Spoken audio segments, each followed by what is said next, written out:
O texto é Neemias capítulo 1. Se você quiser já ir lendo aí, vamos lendo.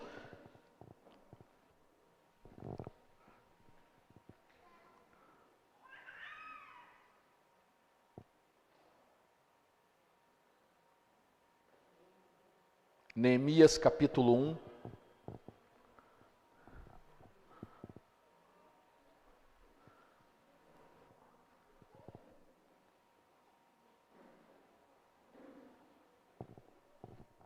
Está lá, né? Aqui ficou pequenininho as letras, mas se você quiser, você pode acompanhar aí na sua Bíblia, fica mais fácil, mas eu vou ler, né? Hanani, um dos meus irmãos, veio de Judá, com alguns outros homens. E eu perguntei acerca dos judeus que restaram, os sobreviventes do cativeiro, e também sobre Jerusalém. E eles me responderam: aqueles que sobreviveram ao cativeiro e estão lá. Está dando um pouquinho de microfonia, William. Baixa um pouquinho aí, porque está dando um pouquinho de microfonia, daí fica pitando no meu ouvido aqui, daí fica difícil. E eles me responderam: aqueles que sobreviveram ao cativeiro e estão lá, passam por grande sofrimento e humilhação. O muro foi derrubado e suas portas foram destruídas pelo fogo. Quando ouvi essas coisas, sentei-me e chorei. Passei dias lamentando, jejuando e orando ao Deus dos céus. E então eu disse: Senhor, Deus dos céus, Deus grande e temível, fiel à aliança e misericordioso com os que o amam e obedecem aos seus mandamentos. Que os teus ouvidos estejam atentos e os teus olhos estejam abertos para ouvir a oração que o teu servo está fazendo dia e noite diante de ti. Confesso os pecados que nós temos cometido contra ti. Sim, eu e o meu povo temos pecado contra ti. Agimos de forma corrupta e vergonhosa contra ti. Não temos obedecido aos mandamentos, aos decretos e às leis que deste ao teu servo. Lembra-te agora do que disseste a Moisés: se vocês forem infiéis,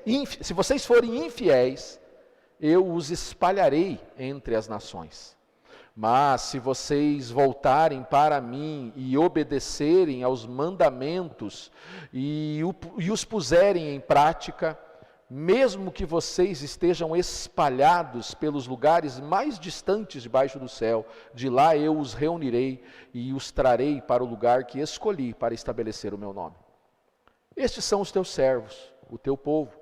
Tu os resgataste com o teu grande poder e com o teu braço forte. Senhor, que os teus ouvidos estejam atentos à oração deste teu servo e à oração dos teus servos que têm prazer em temer o teu nome. Põe o próximo slide, por favor, Misa. Mais um texto. Zacarias, capítulo 8, versículo 3 e 6. Assim diz o Senhor: estou voltando para Sião e habitarei em Jerusalém. E então Jerusalém será chamada Cidade da Verdade. E o monte do Senhor dos Exércitos será chamado Monte Sagrado. Assim diz o Senhor dos Exércitos: homens e mulheres de idade avançada voltarão a sentar-se nas praças de Jerusalém, cada um com sua bengala, por causa da idade. As ruas ficarão cheias de meninos e meninas brincando. Assim diz o Senhor dos Exércitos. Mesmo que isso pareça impossível para o remanescente deste povo, naquela época, será impossível para mim? Declara o Senhor dos Exércitos. Feche os seus olhos, por gentileza. Curve a sua cabeça mais uma vez. Pai, nós oramos, mais uma vez declarando nossa sujeição ao Teu Espírito. Viemos até esse lugar para oferecer ao Senhor o nosso culto, mas também, Senhor, para entronizá-lo, mas também para buscá-lo. Viemos para oferecer nosso louvor, mas também viemos porque precisamos receber do Senhor, do Teu amor, da Tua graça, do Teu perdão, do Teu poder restaurador. E é nessa condição que nós nos sujeitamos agora à Tua palavra, Espírito, dando ao Senhor total liberdade para ministrar a nossa mente e a nossa alma, trazendo-nos a entendimento correto, conhecimento verdadeiro das verdades do Senhor, das verdades eternas do Senhor e das verdades do Senhor a nosso respeito. Sujeitamos a nossa alma para que o Senhor ministre os nossos sentimentos e que nada nos atrapalhe agora de recebermos aquilo que o Senhor tem reservado para nós nesse momento específico. Que a Tua palavra germine em nós e enraizando em nós produza frutos que tragam bênção sobre as nossas vidas e que nos façam bênção sobre a vida de outros. Que nos ajudem a crescer e também a contribuir no crescimento do Teu reino. E que a nossa vida, Pai, possa trazer honra, glória e louvor ao Teu nome. É a nossa oração em nome de Jesus. Pode dar um enter para mim e deixar o próximo slide, por favor. Deixa aí, próximo. Queridos, essas duas passagens de Neemias e Zacarias, elas são contemporâneas. Elas aconteceram no mesmo período da história. O período da história é pós-exílio da Babilônia. Israel, num determinado momento da sua história, por desobediência, porque pecaram contra Deus, Israel foi tomado pelo Império Babilônico e foi dominado por esse império, e foi feito escravo. E eles foram levados cativos para a Babilônia. E certamente você já ouviu uma história assim, o imperador da Babilônia vinha e tirava todo o povo, toda a mão de obra, né? E deixou a cidade só com algumas crianças, muitos velhos, doentes ficaram em Jerusalém, nesse período. E as pessoas saudáveis eles levaram como escravos para trabalhar para o Império Babilônico. E esse cativeiro durou cerca de 70 anos. 70 anos.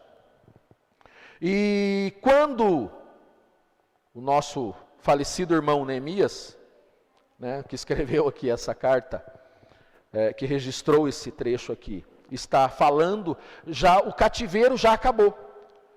O rei da Babilônia está ali num processo para libertar definitivamente a cidade de Jerusalém e a nação hebreia. E Neemias trabalha como copeiro do rei, e é nesse contexto que ele está fazendo a sua oração. E num determinado momento, como está relatado no texto, uma pessoa chamada Hanani, um homem, né, um dos irmãos, ele diz, um dos meus irmãos, Hanani, voltou de Jerusalém e veio até a capital da Babilônia. E quando Hanani chegou, Neemias foi até ele e perguntou: como estão os nossos irmãos lá em Jerusalém, lá na província? Porque aqui então, eles já estavam livres, né, não eram mais escravos, mas agora eles eram uma província da Babilônia. E a resposta é essa que nós lemos aqui. A resposta de Hanani é a seguinte, ele diz assim: os que sobraram, aqueles que restaram, os que sobreviveram. Você está acompanhando, né? Certamente você já viu o que está acontecendo agora na Ucrânia, né? Tente imaginar como é que vai ser quando essa guerra acabar lá na Ucrânia. Como estarão as pessoas, os sobreviventes? Como é que eles vão fazer, em que condições eles vão poder retomar a sua vida, uma vez que a sua nação, a sua cidade natal, foi totalmente destruída? Totalmente destruída. E eles não perderam a guerra ainda, eles estão lá lutando. No caso de Jerusalém e do povo israelita, eles tinham perdido a guerra.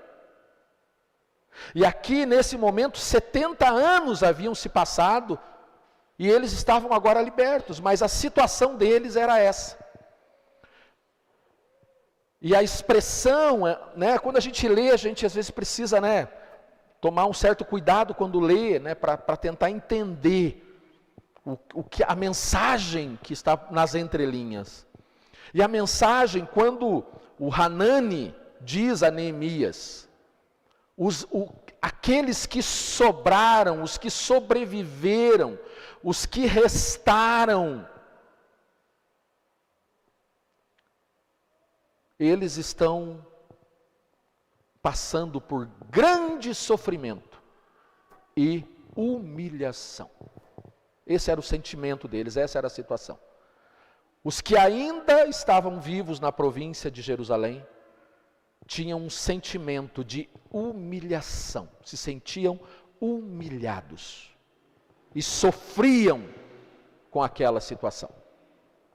E essa resposta, ela foi tão forte, tão profunda, que a reação de Neemias foi sentar e chorar. Você já recebeu uma notícia assim? Você já teve esse tipo de notícia, que alguém traz uma notícia para você e você fica sem chão e você senta e chora? Foi essa a reação de Neemias. Eu já recebi notícias assim, quando meu irmão faleceu, quando minha mãe faleceu, quando meu pai faleceu. Alguns exemplos, mas não só quando a gente perde alguém, mas pode ter outras situações que nos fazem ficar com esse tipo de sentimento. Final de um casamento, a destruição de uma família, a morte de um ente querido, a perda de um emprego pode causar isso, né? Senta e chora, vou fazer o que agora? E dependendo do contexto, o sentimento é esse, que causa sofrimento e o sentimento de humilhação. Era assim que eles estavam se sentindo, humilhados. Esse é o desenho desse povo. E é por isso que Neemias senta e chora. E aí ele faz essa linda oração. Olha que oração linda, queridos. Ele diz: Senhor, Deus dos céus, Deus grande e temível, Deus fiel à aliança, Deus misericordioso. Dependendo da situação, a gente até questiona: cadê o Deus fiel? Cadê o Deus fiel? Alguns, quando recebem um tipo de notícia que causa esse tipo de sofrimento, esse tipo de sentimento, questionam: cadê o Deus fiel? Cadê o Deus da aliança? Cadê o Deus grande que disse que ia me guardar, que ia me proteger, que ia me livrar? Cadê? Há situações que também geram isso na gente. E aqui eu digo para você, quando meu irmão, ele era mais jovem do que eu, ele era mais novo do que eu, quando ele faleceu, eu fiquei uma semana orando por ele na UTI e ele morreu. E um dos meus questionamentos foi esse: mas por quê? Cadê o Senhor, Deus? Cadê o seu poder? Eu orei. Eu orei para que ele fosse curado, para que ele não morresse. Eu orei. Ele era 3 anos mais novo do que eu. E aí você não tem o que fazer, a não ser sentar e chorar. Reclamar, né? Depois o sentimento foi sendo corrigido, tal, mas a primeira reação foi, eu perguntei, eu falei: Deus, cadê? Cadê? E aí ele faz essa oração, só que ele, no meio dessa oração, o que é que ele diz? Ele reconhece a grandeza de Deus, mas ele também aponta a causa do problema. E por ter entendido o que tinha causado aquela situação de humilhação e sofrimento, de destruição, porque ele entendeu, é que ele não acusa Deus, mas ele declara que Deus continua sendo fiel, grande. Ele diz no meio da oração: nós temos pecado contra ti. Sim, eu e o meu povo, nós temos pecado contra ti, porque o Senhor disse ao teu servo Moisés que o Senhor seria fiel à aliança, que o Senhor nos guardaria, o Senhor nos protegeria. Mas o Senhor também disse a Moisés, o teu servo, que se nós fôssemos infiéis à aliança, nós seríamos espalhados pela terra. Então, por que é que Neemias não fica, digamos, murmurando contra Deus, reclamando? Porque ele entendeu que a causa daquela desgraça, a causa daquele sofrimento, daquela perda, que conduziu toda uma nação à ruína, foi o pecado contra Deus, contra a aliança.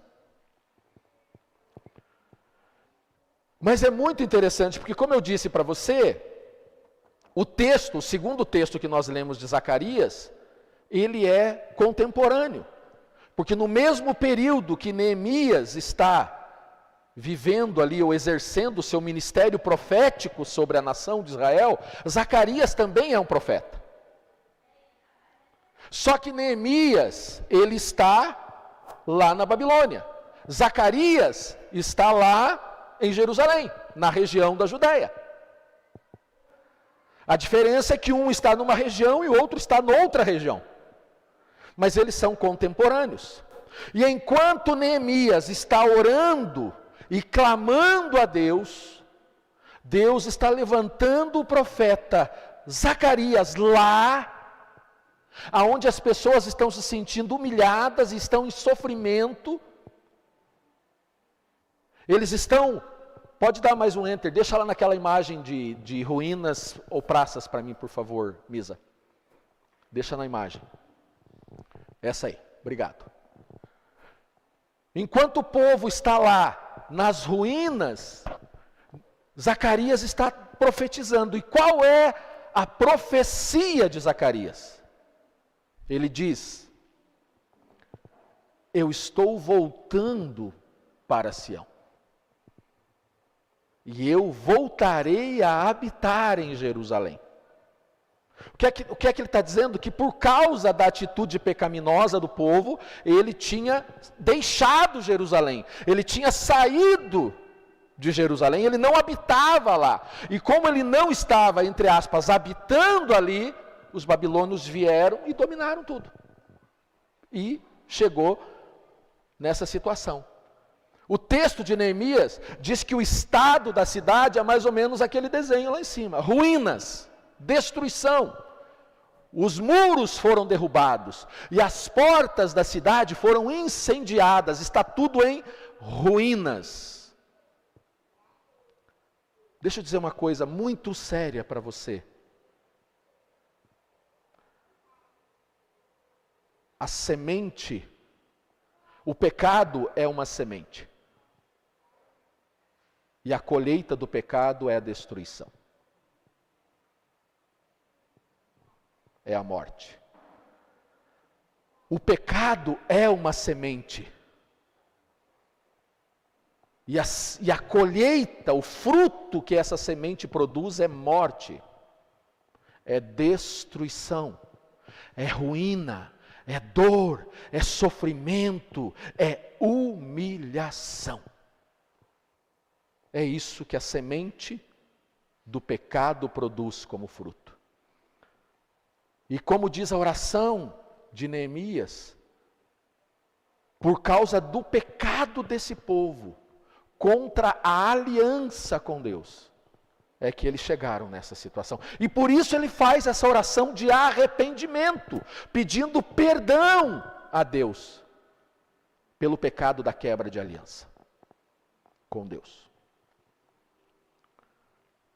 E é nesse contexto que Deus então levanta um profeta, no meio da ruína.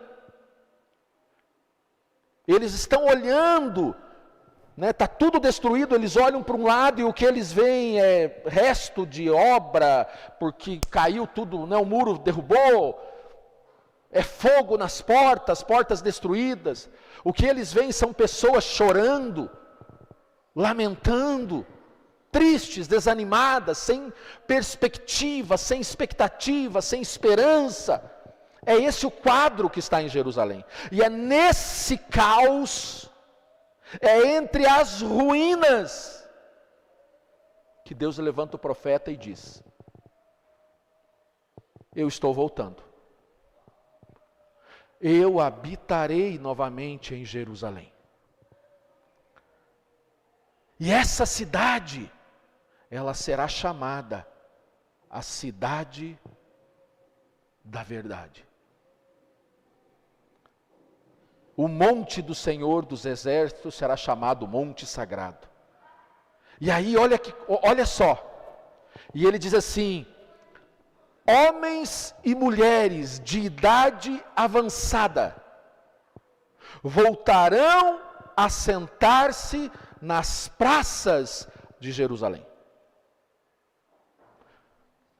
Mas ele está profetizando, falando sobre praças, mas o que as pessoas veem é destruição, é monturo, é entulho, é lixo, é resto.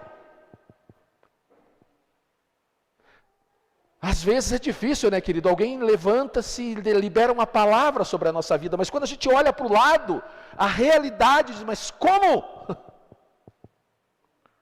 Como que esse monte de ruínas vai se transformar numa praça?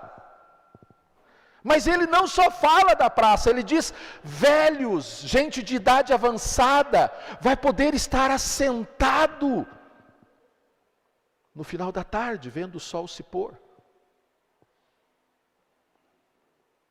E aí ele diz mais: crianças voltarão a correr, a brincar livremente. E aí ele faz uma pergunta depois que ele faz essa declaração profética. Isso parece impossível, né?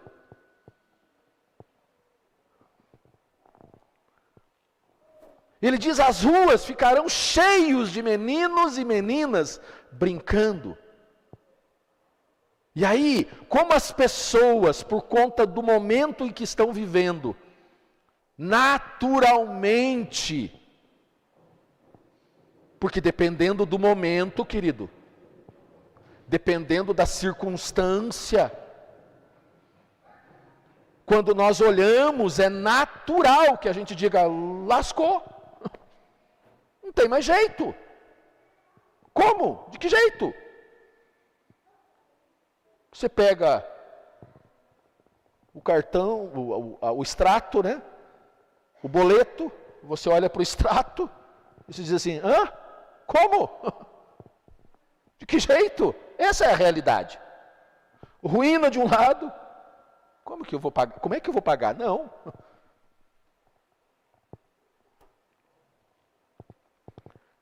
E aí ele diz assim: mas mesmo que isso pareça impossível a quem sobrou desse povo, a quem restou, aos remanescentes, mesmo que isso pareça impossível, será impossível para mim, o Senhor dos Exércitos? Você crê que há impossíveis, que algo pode ser impossível para Deus? Você acredita que tem alguma coisa que seja impossível para Deus? Não há impossíveis para Deus. Ele é o Deus dos impossíveis. E é por isso que ele levanta esse homem chamado Zacarias como profeta para fazer essa declaração. O que é que ele está dizendo através de Zacarias? Sim, a sua realidade é complicada. Mas se você voltar, se você me permitir voltar, e essa permissão para que eu volte é a sua oração de arrependimento. Se você me permitir voltar, essas ruínas serão transformadas em praças. Aí eu faço uma pergunta para você. Tem alguma área da sua vida que está em ruínas?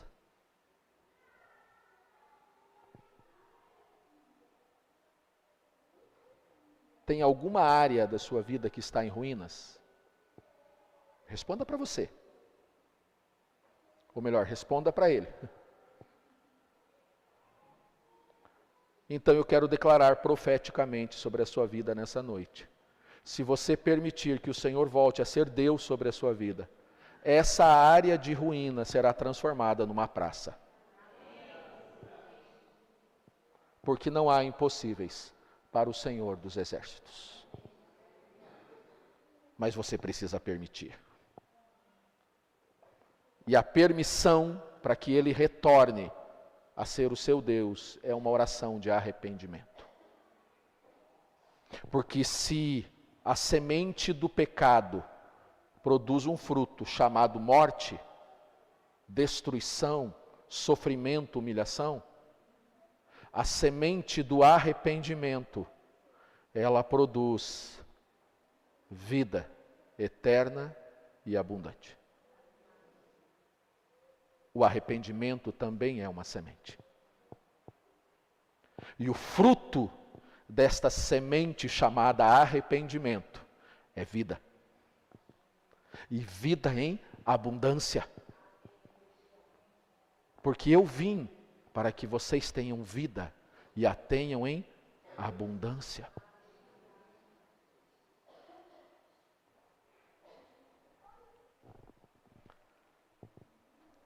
Praças ou ruínas. O povo de Deus, e é do povo de Deus, quem aqui é povo de Deus? É do povo de Deus que nós estamos falando. O povo de Deus tinha uma promessa sobre a sua vida. Qual era a promessa? Deuteronômio 28 diz assim: se vocês, povo de Deus, obedecerem fielmente ao Senhor e seguirem cuidadosamente todos os seus mandamentos, o Senhor, o seu Deus, os colocará muito acima de todas as nações da terra. Todas estas bênçãos virão sobre vocês e os acompanharão. Se vocês obedecerem fielmente ao Senhor, o seu Deus, vocês serão abençoados na cidade ou no campo, aonde quer que vocês estejam. Os filhos do seu ventre serão abençoados. As colheitas da sua terra serão abençoadas.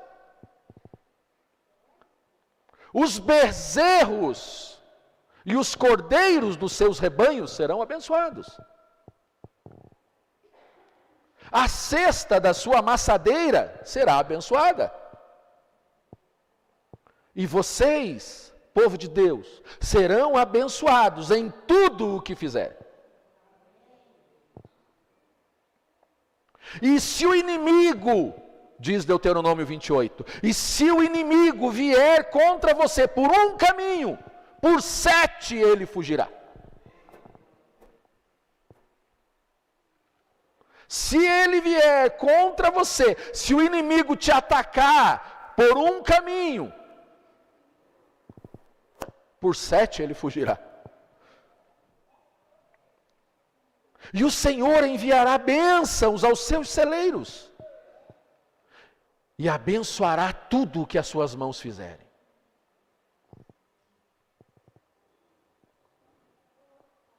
O Senhor abrirá o céu, e do depósito do seu tesouro enviará chuva sobre a sua terra no devido tempo, para abençoar o trabalho das suas mãos. Anota aí, depois você confere, Deuteronômio 28. Mas ele diz, se vocês forem fiéis. Porque Deus não tem compromisso com a infidelidade, querido. Você pode ser crente desde a sua tatara geração. Deus não tem compromisso com a infidelidade. Ele tem compromisso com a fidelidade à aliança que ele estabeleceu.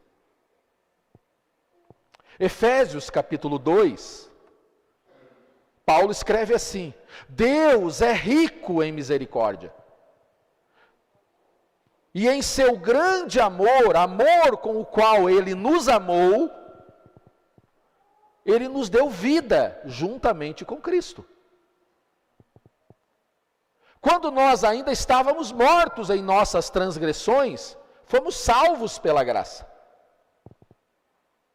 Deus nos ressuscitou com Cristo e em Cristo nos assentou nos lugares celestiais. E ele fez isso em Cristo para mostrar a incomparável riqueza da sua graça,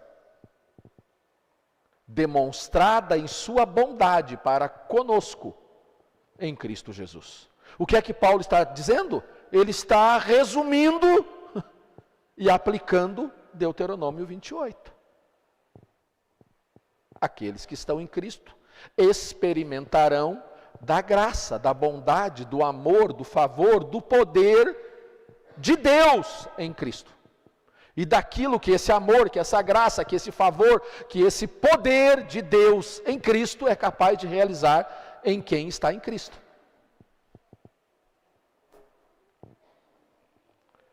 Os nossos irmãos, filhos da paz, durante 8 semanas,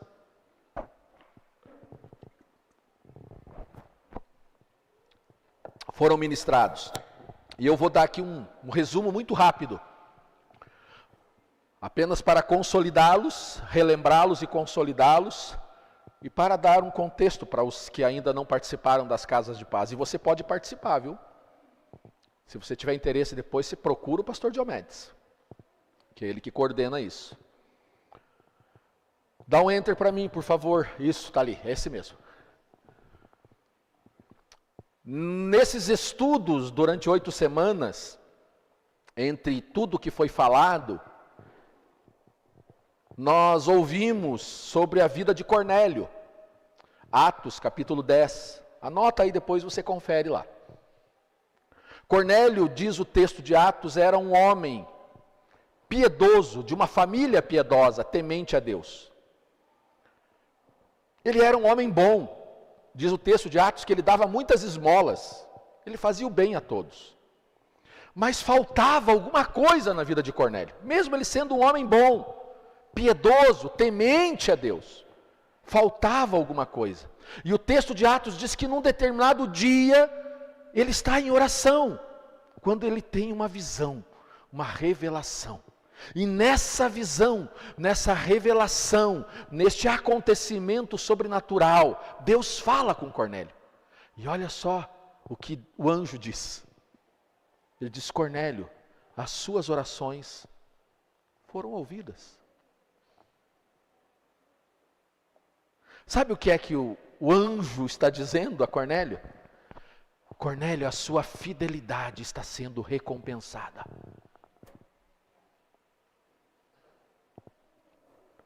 E eu vou te mandar até um homem chamado Pedro. Vai buscar esse homem. E aí depois você lê a história lá.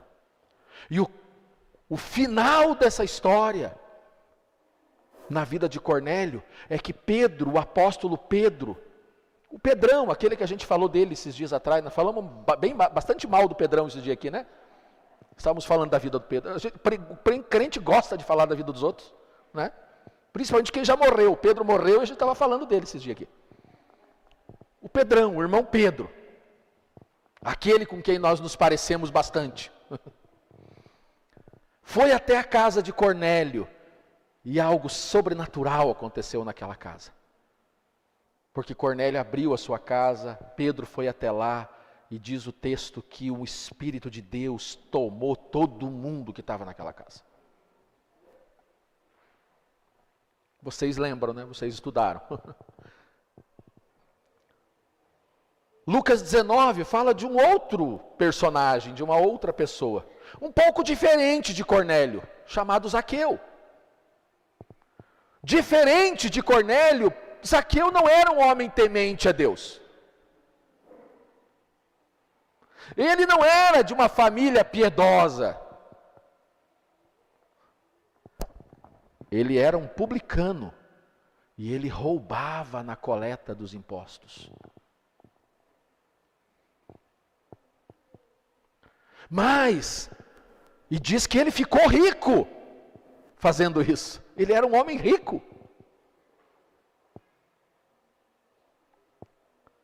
Mas também faltava alguma coisa na vida dele, tinha algo que faltava. E um dia esse homem chamado Zaqueu mesmo com os seus pecados, com os seus erros, ele ouviu falar de Jesus e diz o texto de Lucas que ele ficou curioso e ele queria conhecer a Jesus. E ele soube que Jesus ia passar, cruzar a cidade de Jericó. E quando está cruzando a cidade de Jericó, e a cidade de Jericó era uma cidade odiada, porque era lá que as pessoas tinham que recolher os seus impostos, então ninguém gostava de ir lá pagar imposto. E aí diz que Jesus ia cruzar, e Zaqueu, sabendo disso, corre para ver Jesus, mas quando ele chegou lá, ele chegou atrasado. E aí uma multidão, e ele era um homem de pequena estatura, ele era baixinho, e ele não conseguia ver. Eu tento imaginar ele, né? Pulando, e não conseguia ver. Aí diz que tem uma árvore, e ele sobe na árvore. E quando ele sobe na árvore, o texto diz que Jesus olha para cima e diz: Zaqueu, hoje eu vou ficar na sua casa. E aí ele desce cheio de alegria e leva Jesus para a casa dele. E um milagre acontece naquela casa e naquela família. Por quê? Porque ele queria se aproximar de Jesus. E por conta disso, a sua vida, a sua casa foram transformados. Tem um outro personagem, uma personagem chamada Raabe, que também não tinha um estilo de vida muito adequado. Ela era uma prostituta. E olha só o que essa mulher diz quando encontra com os espias, os discípulos de Moisés. Ela diz assim: eu sei que Deus deu a vocês essa terra, e eu tenho ouvido que o Senhor, Deus de vocês, é Deus acima nos céus e aqui embaixo na terra. Essa mulher está fazendo uma declaração de fé, ela reconhece quem Deus é. E sabe qual foi o resultado disso? Ela e toda a sua casa foram salvos.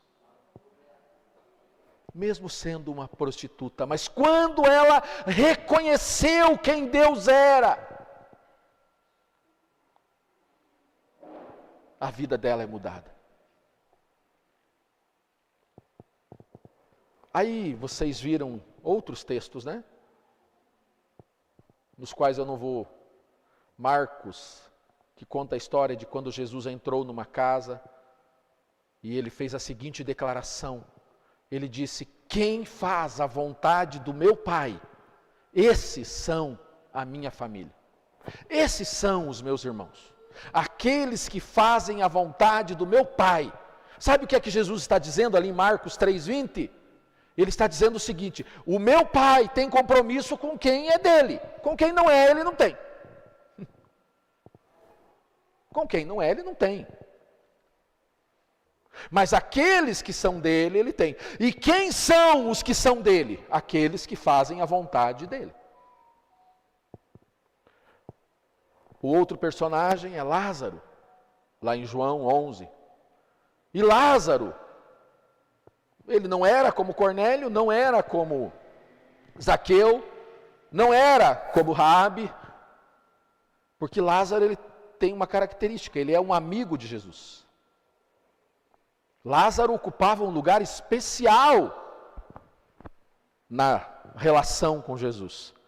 Lázaro era o amigo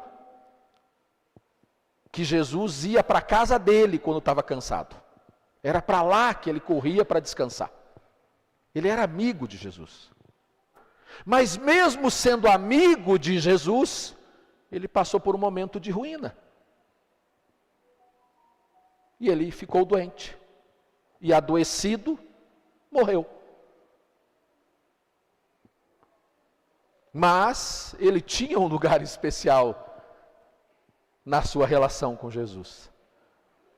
E aí, quando Jesus vai até ele, Jesus diz assim: o que aconteceu com Lázaro foi para a glória de Deus.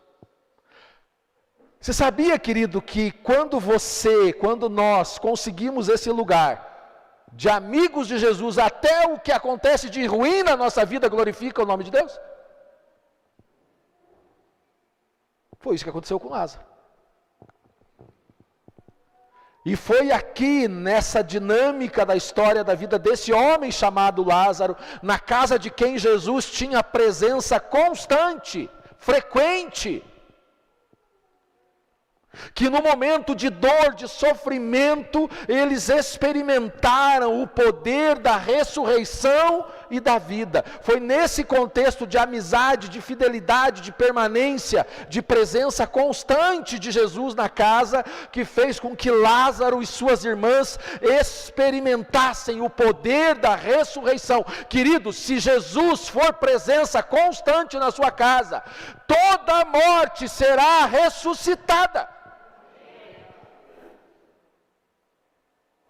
E por mais que aconteçam coisas tristes, contraditórias, de alguma maneira isso vai colaborar, contribuir para o seu bem e para a glória de Deus.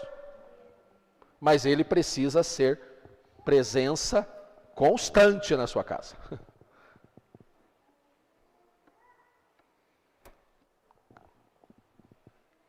Aí falamos um pouquinho sobre Maria. E o último personagem, foi Obed-Edom. Não foi a última ministração, foi o último personagem. E Obed-Edom é aquele homem lá em 2 Samuel, capítulo 6, que diz o relato bíblico que no momento onde o povo ficou assustado por causa da morte de Uzá, que o rei Davi ficou frustrado porque o momento que era para ser de festa virou um momento de luto, de velório. Foi nesse contexto que Obed-Edom pega a arca que representava a presença de Deus e ele leva para sua casa, e em 3 meses o ambiente da sua casa é completamente transformado. É tão transformado que a vizinhança começa a olhar e dizer: vocês estão vendo o que está acontecendo na casa de Obed-Edom? Esse homem está prosperando por causa da presença do Senhor. Nossa casa pode ser um lugar de paz. Nossa casa pode ser um lugar de salvação. Nossa casa pode ser um lugar de transformação. Mas para que isso aconteça, isso é possível, querido. Pode acontecer a mesma coisa que aconteceu com Lázaro, a mesma coisa que aconteceu com Raabe, a mesma coisa que aconteceu com Cornélio, com Zaqueu, a mesma coisa que aconteceu com Obed-Edom, pode acontecer na sua casa. Porque é o mesmo Deus. Mas nós precisamos buscar aquele que pode transformar a nossa realidade e abençoá-la. E o poder para transformar está numa pessoa, e essa pessoa se chama Jesus, o Cristo, o Filho do Deus vivo. Deus quer entrar na sua casa. Ele quer ser presença constante e permanente lá. Deus quer a realidade da sua vida, da sua família transformada. Ele quer. E Ele pode transformar. Por mais que você olhe e diga: mas é uma ruína, como? De novo, não há impossíveis para o Deus Criador, grande, temível, o Senhor dos exércitos. Não há impossíveis para Ele. Deus quer entrar na minha, na sua casa, na nossa casa, e Ele quer ser Senhor da nossa vida e da nossa família. E assim como Raabe, Zaqueu, que talvez a gente se identifique mais com Raabe, mais com Zaqueu do que com Cornélio ou Lázaro, Aí talvez você diga assim: eu não sou tão amigo de Jesus assim. Acho que na verdade nossa amizade anda meio... Talvez você diga: eu não sou como Cornélio, eu não sou um homem piedoso, eu não sou uma pessoa tão piedosa assim.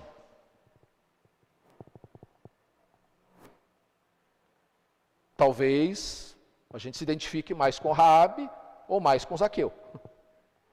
Mas, mesmo como Raabe ou Zaqueu, ele está disposto e pronto a entrar na nossa vida, na nossa casa, perdoar os nossos pecados, redimir o nosso passado, transformar o nosso presente e nos dar uma esperança futura.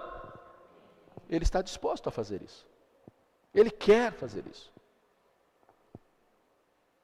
Mas a gente precisa tomar uma posição.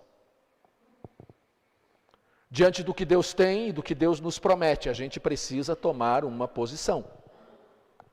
Foi a posição, foi a atitude de Cornélio, de Zaqueu, de Raabe, de Obed-edom. Foram as escolhas de Lázaro que permitiram que eles experimentassem o poder do amor, da graça, do perdão, da transformação de Deus em suas vidas. Mas eles se posicionaram diante de Jesus. Eles fizeram uma escolha diante daquilo que Deus lhes propunha.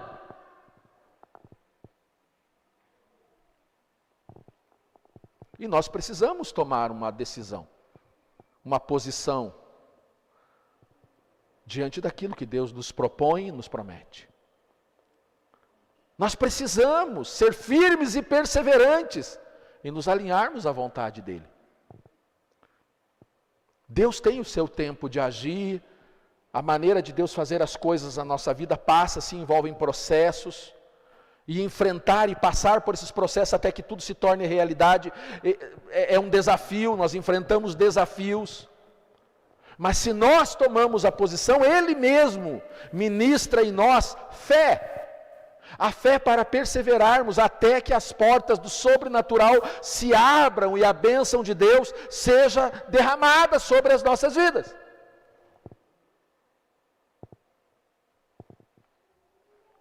Mas nós precisamos remover os empecilhos que nos atrapalham de nos posicionarmos. Isso precisa ser removido. E isso é removido com o reconhecimento e com uma oração de arrependimento. Deus nos guardou até aqui, queridos. E o mesmo Deus que nos guardou até aqui, é o Deus que garante que continuará conosco a partir daqui. Você está aqui, hoje, porque Ele tem sido bom com você.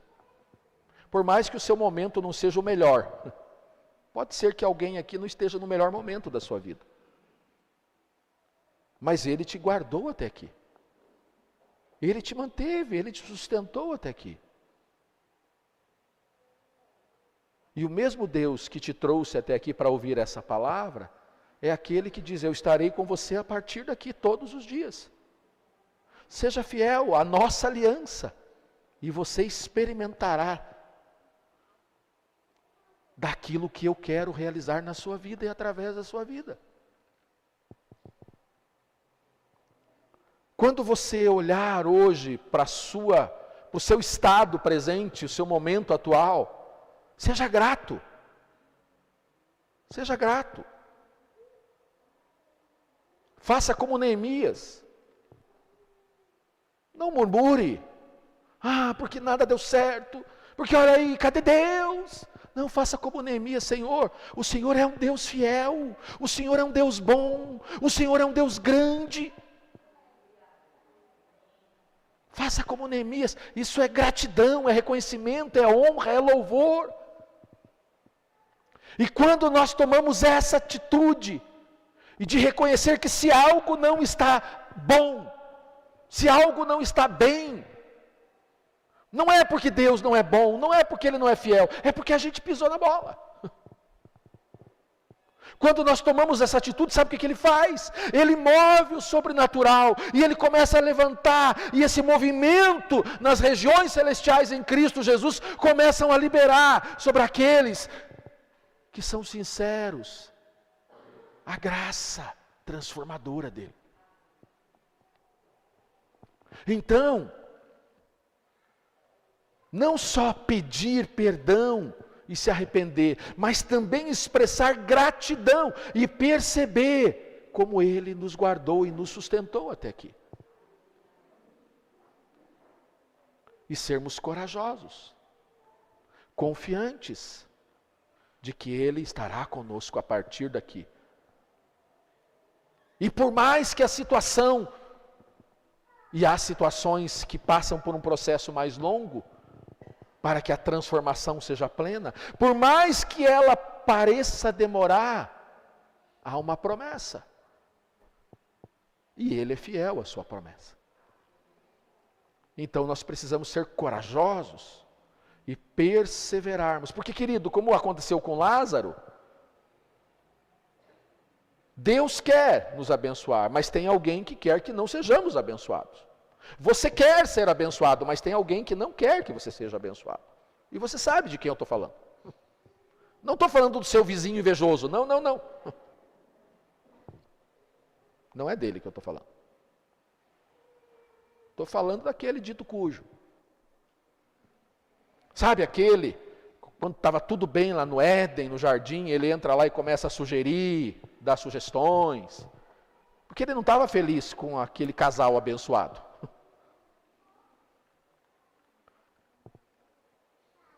O mesmo que vai lá e não fica satisfeito com a vida abençoada que Jó tinha, e vai lá e começa a criar uma situação. É dele que eu estou falando. Do mesmo que fica insatisfeito, irritado com o crescimento de Pedro e dos discípulos, e aí pede para peneirá-los.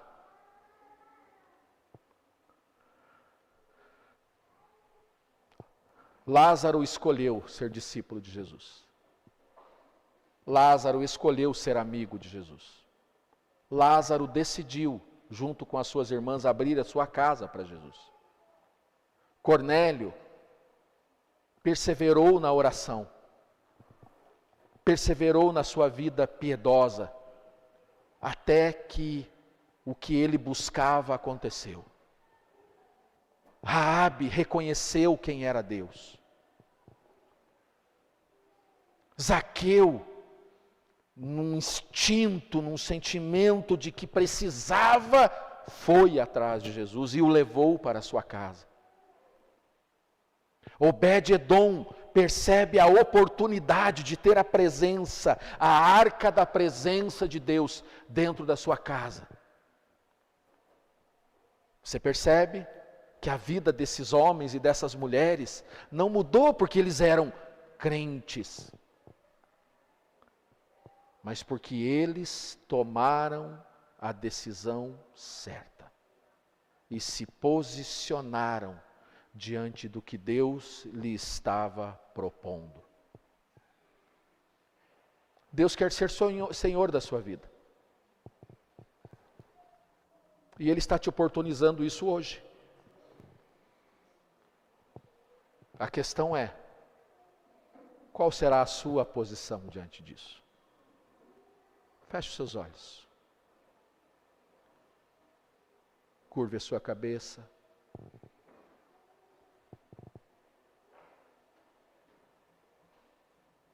Deus quer fazer da sua casa uma casa de paz. Alguns irmãos aqui dessa comunidade se dispuseram a serem os semeadores da paz. E foram até a sua casa e durante 8 semanas lançaram lá sementes. Mas o fruto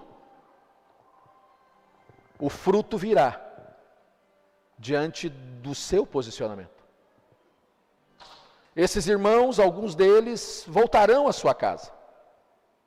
Outros talvez não voltem, não sei. Mas a questão não é se o irmão vai voltar ou não, a questão é, Jesus será o Senhor da sua casa? Jesus será o Senhor da sua vida? A semente foi lançada,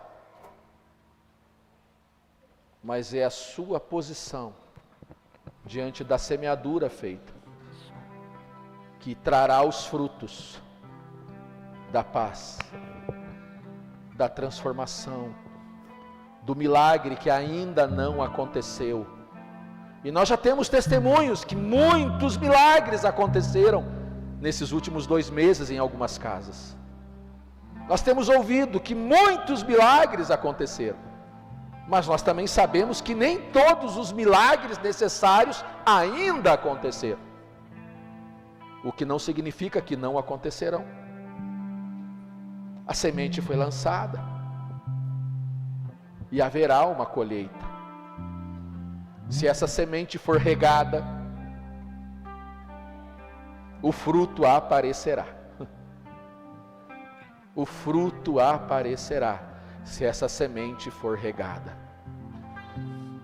Você está disposto a regar? Você que é um filho da paz e que abriu a sua casa e que recebeu essas sementes, você está disposto a se posicionar hoje e falar: não, eu vou cuidar dessa semente. Talvez você seja uma das pessoas que já experimentou algum tipo de milagre, mas não é só isso que Deus quer fazer. Deus tem mais para fazer. Talvez você seja um daqueles que ainda não experimentou o milagre, mas a semente foi lançada, ela está lá, ela só precisa ser regada, e no devido tempo ela dará o seu fruto, e você colherá, e a sua casa será de fato uma casa de paz. Porque alguém foi visitá-lo? Não, porque você decidiu, você se posicionou, você escolheu ser discípulo de Jesus. Você decidiu trazer Ele para a sua vida, para a sua casa, para a sua família. Você decidiu fazer dele Senhor da sua vida.